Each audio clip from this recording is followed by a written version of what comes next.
Hello my dear students. आज का जो टॉपिक हमारा है वो सार्क के बारे में है। इससे प्रीवियस वीडियो में हमने क्या देखा था, बिम्स्टेक। तो आज की जो ऑर्गेनाइजेशन है जिसके बारे में हमें पढ़ना है वो है सार्क। सार्क का फुल फॉर्म क्या है? South Asian Association for Regional cooperation.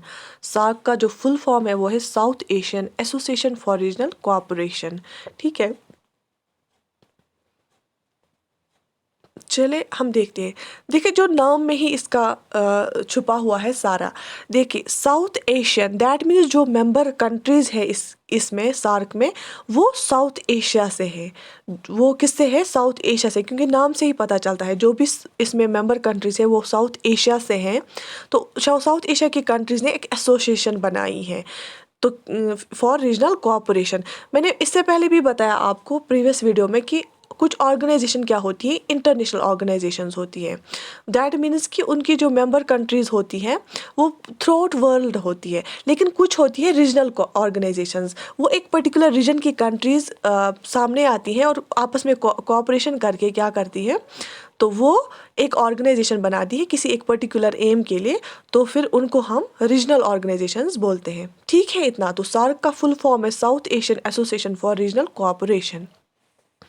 ये आपको इमेज दिख रहा है ग्लोब का, जिसमें इसमें जो हाईलाइटेड पार्ट है मैं जूम कर देती हूँ। जो ग्रीन कलर का है, यही जो कंट्रीज है इन्होंने ही ये ऑर्गेनाइजेशन बनाई है जिसको हम सार्क बोलते हैं।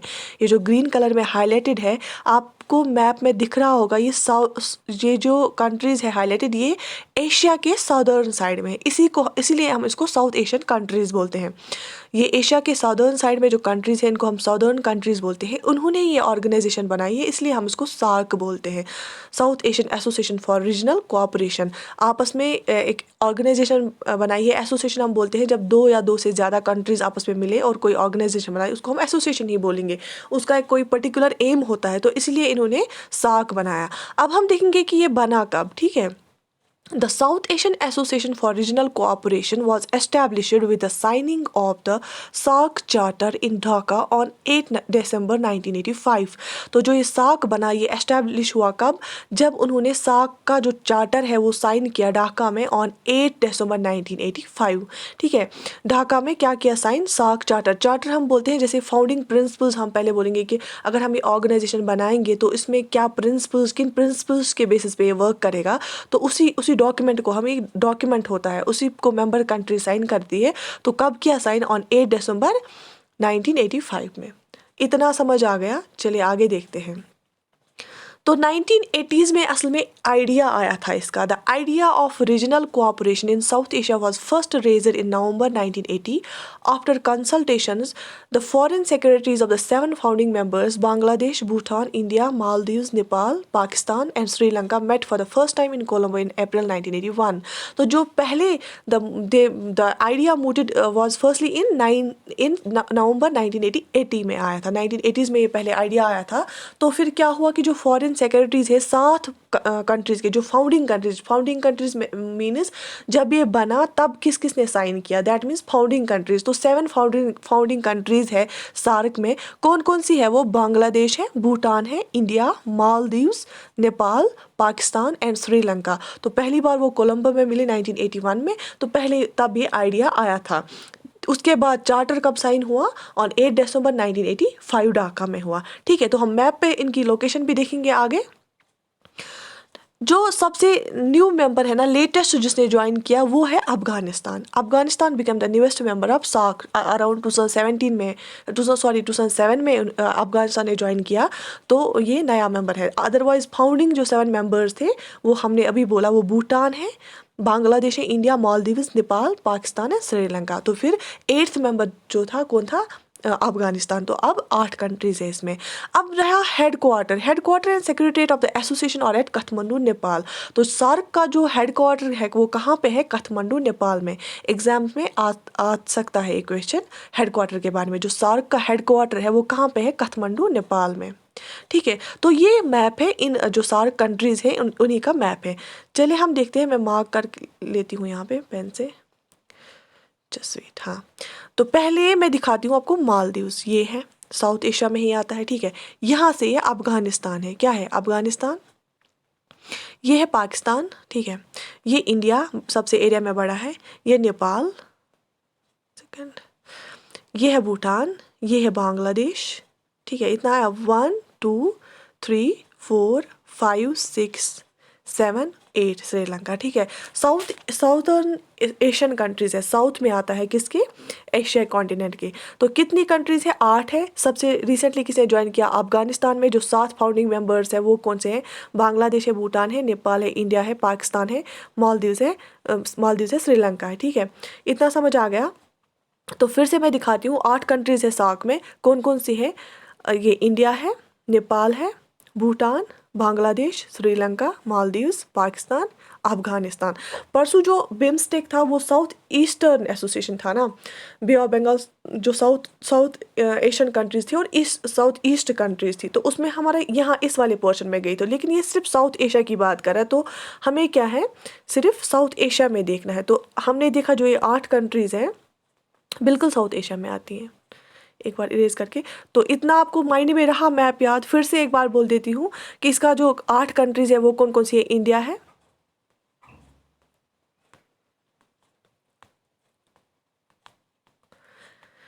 एक बार मार्क क्यों नहीं हो रहा है,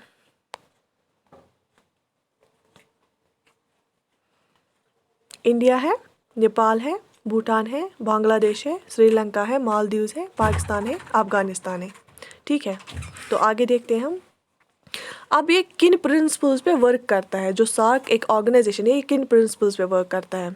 cooperation within the framework of the SAARC shall be passed on, किस किस पे, respect for the principles of sovereign equality, territorial integrity, political independence, not interference in the internal affairs of the states and mutual benefit. Such cooperation shall not be a substitute for bilateral multilateral cooperation but shall complement them. Such cooperation shall not be inconsistent with the bilateral multilateral obligations.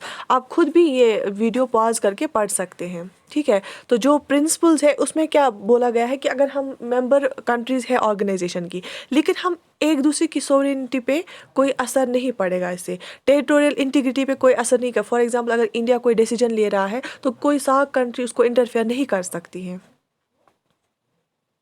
ठीक है। या political independence, कोई political decisions लेने हैं किसी भी country को, तो सार्क मेंबर्स जो है वो उसको बिल्कुल भी इंटरफेयर नहीं कर सकते। तो रेस्पेक्ट एंड नॉन इंटरफेरेंस, हम इंटरनल मैटर्स में इंटरफेयर नहीं करेंगे और रेस्पेक्ट करेंगे एक दूसरी कंट्री को, ठीक है। There are currently 9 observer to SAARC namely, तो कुछ कंट्रीज है जो कभी कभी इन मीटिंग्स को अटेंड कर सकते हैं लेकिन वो मेंबर्स नहीं है अभी, तो उनको हम ऑब्जर्वर्स बोलते हैं। कितने हैं, 9 ऑब्जर्वर्स है। कौन कौन से हैं, ये है ऑस्ट्रेलिया है, चाइना है, यूरोपियन यूनियन है, ईरान है, जापान है, Republic of Korea, Mauritius, Myanmar, United states of America. ये आप याद रख लीजिएगा कौन कौन है। ऑस्ट्रेलिया है, चाइना है, European union, Iran, Japan, Republic of Korea, Mauritius, Myanmar, United states of America. ये है ऑब्जर्वर्स, मतलब ये मेंबर्स नहीं है लेकिन ये मीटिंग्स को अटेंड कर सकते हैं, इनको इनवाइट किया जाता है, ठीक है।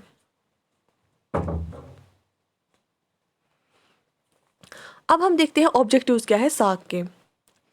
पहला है टू प्रमोट द वेलफेयर, तो जो भी ये हमारा रीजन है, साउथ एशिया का रीजन है, सदर्न साइड है, इसमें वेलफेयर, पीपल, सब सारे लोगों का वेलफेयर हम कैसे प्रमोट करेंगे। तो डिफरेंट मेंबर्स डिफरेंट व्यूज़ देते हैं कि क्या क्या करना चाहिए।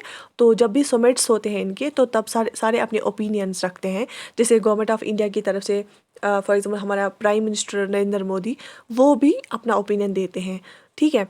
तो एक्सेलरेट इकोनॉमिक ग्रोथ, फिर ये एक मेंबर कंट्रीज़ ये भी देखते हैं कि हमें क्या करना चाहिए। हम जो फ्री ट्रेड एग्रीमेंट्स का हम आगे पढ़ेंगे, तो हमें कौन कौन से स्टेप्स लेने चाहिए, हमें एक दूसरे के साथ कौन सा रिलेशन रखना चाहिए, सो दैट कि जो हमारा इकोनॉमिक ग्रोथ है दोनों का सबका बूस्ट हो जाएगा, ठीक है। पूरे ग्रुप का बूस्ट हो जाएगा, पूरे रीजन को प्रॉस्पेरिटी आएगी, ठीक है।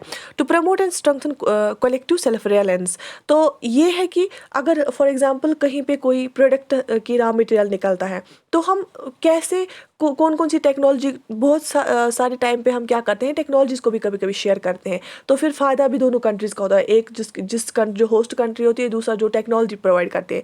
तो फिर यूजुअली सेल्फ रिलायंस पे ज़्यादा बात आती है, जैसे मेक इन इंडिया का प्रोग्राम है, ठीक है। बहुत सारी कंट्रीज़ है जो हमें प्रोवाइड करती है क्या, टेक्निकल सपोर्ट। तो ऐसे ही इसका जो ऑब्जेक्टिव है मेन, हम आप खुद भी पढ़ सकते हैं, वो क्या है? वेलफेयर, लोगों का वेलफेयर, पूरी प्रॉस्पेरिटी, इकोनॉमिक ग्रोथ है। तो म्यूचुअल ट्रस्ट है। फॉर एग्जांपल सिक्योरिटी प्रॉब्लम्स होती है कभी कभी, क्योंकि जो ये एरिया, जो भी कंट्रीज इसमें आती हैं, उनके बॉर्डर्स एक दूसरे के साथ ही हैं उनके बॉर्डर्स। तो जैसे बांग्लादेश और इंडिया का बॉर्डर बहुत पोरस बॉर्डर है, तो उस वजह से बहुत प्रॉब्लम, सिक्योरिटी कंसर्न्स भी होते हैं। तो ये जो ग्रुपिंग है, जब उनका समिट भी होता है, तो इन सारी चीज़ों पे बात होती है, सिक्योरिटी पे बात होती है, इकोनॉमी पे बात होती है, टेक्नोलॉजी पे बात होती है, एग्रीकल्चर के टेक्नोलॉजीज़ के बारे में बात होती है। तो हर एजुकेशन के रिलेटेड, स्किल्स रिलेटेड बात होती है। तो और टू प्रमोट एक्टिव कोलैबोरेशन, कुछ ऐसे जो प्रोजेक्ट्स हम एक दूसरे के कंट्री में लेते हैं, तो वो हम कैसे कंप्लीट करेंगे, या उनसे क्या बेनिफिट मिलेगा, जहाँ पे हम बनाते हैं उनको क्या बेनिफिट मिलेगा, तो और हमारा भी जो हमें क्या एक रिकग्निशन मिलता है फिर फॉरेन दूसरी कंट्रीज़ में।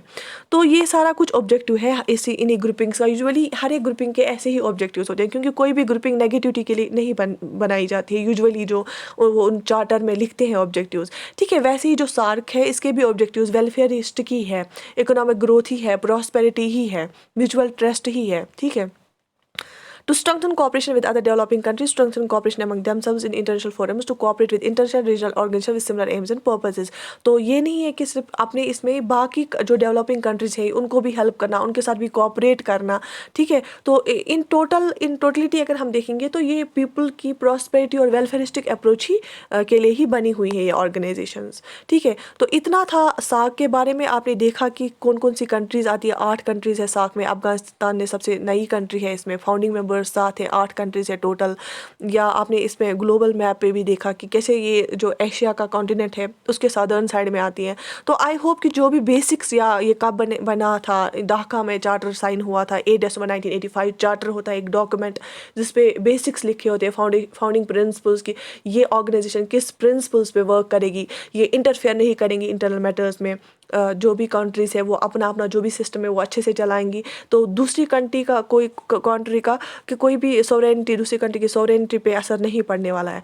तो ये यूजुअली हर एक ऑर्गेनाइजेशन का मेन तो बेसिक्स यही होता है। तो अब मुझे आई होप कि आपको जो सार्क है उसका बेसिक समझ आया होगा। अब कभी भी जब भी इसका समिट होगा, या कोई भी इसके रिलेटेड जब भी ये न्यूज़ में आएगा, तो आपको बस वही करंट अफेयर्स को ऐड करना है। अदरवाइज कि it is sufficient to get a good understanding of this on this organization, ठीक है। I wish you all the best. अगर आपको वीडियो अच्छा लगा तो लाइक करना ना भूलें, और अपने फ्रेंड्स के साथ शेयर करना ना भूलें। Thank you so much.